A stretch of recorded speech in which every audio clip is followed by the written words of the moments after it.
बोले सत्य सनातन धर्म की, बोले श्रीमद् भागवत महापुराण की।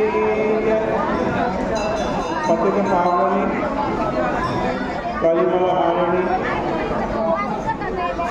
मंगलकारी मोक्षदायी माँ गंगा मैया का ये पवित्रतम तीर्थ हरकी-पैड़ी ब्रह्मकुंड है। श्रीमद् भागवत जी की चर्चा चल रही थी। श्रीमद् भागवत जी के दशम स्कंद के 71वें अध्याय में हम पहुँचे। इससे पहले आपने सुना कि भगवान की सुधर्मा सभा में एक व्यक्ति आया जिसने बताया कि जरासंध ने बहुत सारे राजाओं को अपने कैद खाने में बंद कर रखा है। उन्होंने प्रार्थना की है कि आप उन्हें छुड़ाएं।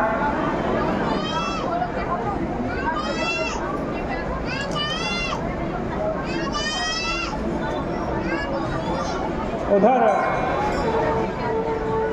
एक दूत और आया, उसने बताया कि युधिष्ठिर राजसूय यज्ञ करना चाहते हैं।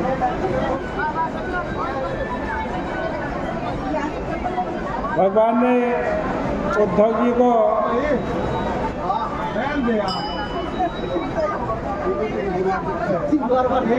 इस बात पर सलाह देने के लिए, विचार करने के लिए कहा।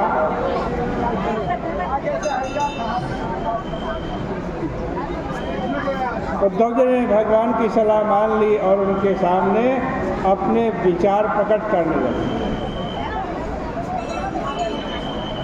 उन्होंने पहले अपनी ओर से कोई बात नहीं कही। वहाँ जितने सभासद थे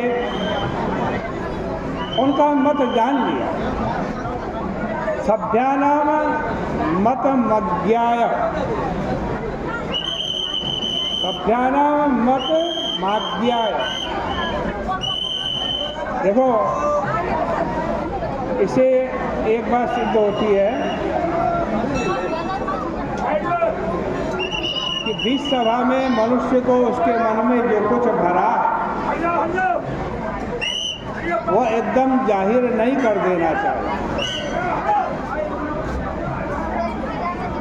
बल्कि सबका मन जानने के बाद जो उचित प्रतीत हो वह करना चाहिए।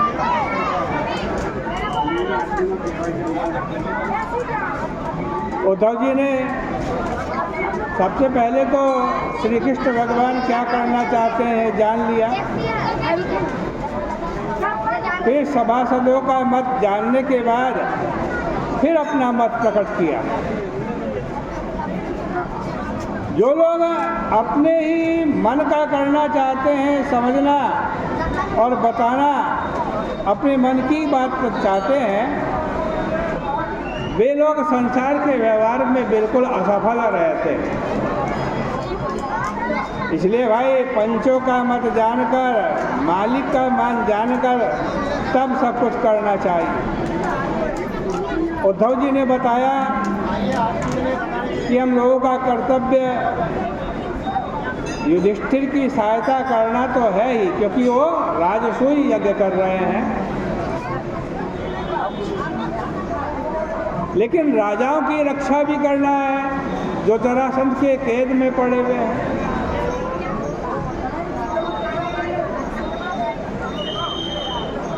और जो ये राजसूय यज्ञ है, ये राजसूय यज्ञ बिना दिग्विजय के नहीं हो सकता। इसलिए युधिष्ठिर के दिग्विजय अभियान में ही जरासंध को जीतना, राजाओं को छुड़वाना और फिर युधिष्ठिर का यज्ञ संपन्न कराना चाहिए। हमें स्वतंत्र रूप से जरासंध के साथ युद्ध नहीं करना चाहिए। क्योंकि उधर तो हम लड़ने के लिए चले जाए और इधर युधिष्ठिर यज्ञ करने लगे,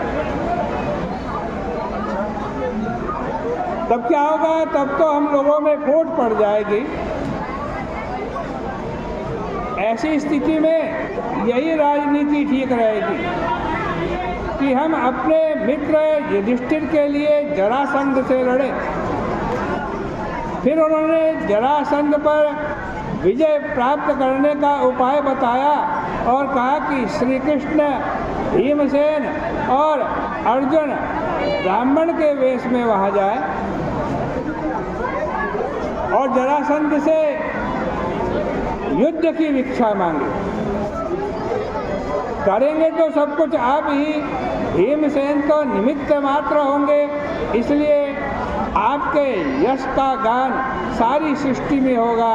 जरासंध को मारने के लिए बड़े बड़े प्रयोजन, उनको मारने पर बड़े बड़े प्रयोजन सिद्ध होंगे।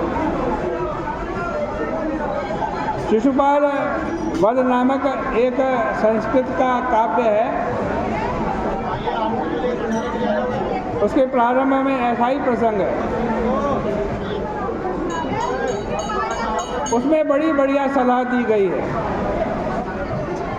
आजकल लोग अर्थनीति, राजनीति के नए नए ग्रंथ ढूंढते हैं, लेकिन हमारे महाभारत में इन विषयों का ऐसा सुंदर निरूपण हुआ है कि क्या कहना। कहा गया है, गांठ बांधने लायक बात है कि बृहत् सहाय कार्यांतम छोदीयानपि गच्छति। यदि कोई छोटे से छोटा व्यक्ति, कमजोर से कमजोर व्यक्ति अपने से बड़े की, अपने से बलवान की मदद ले ले, सहायता ले ले, तो वो अपने काम में सफलता प्राप्त कर लेता है। बाहर से एक छोटा सा झरना निकलता है, वो जाकर के नदी में मिल जाता है, बड़ी नदी में, और नदी की सहायता से वो छोटा सा झरना समुद्र में पहुंच जाता है। अतः मनुष्य को अपना काम बनाने के लिए सबको मिला जुला करके काम करना चाहिए।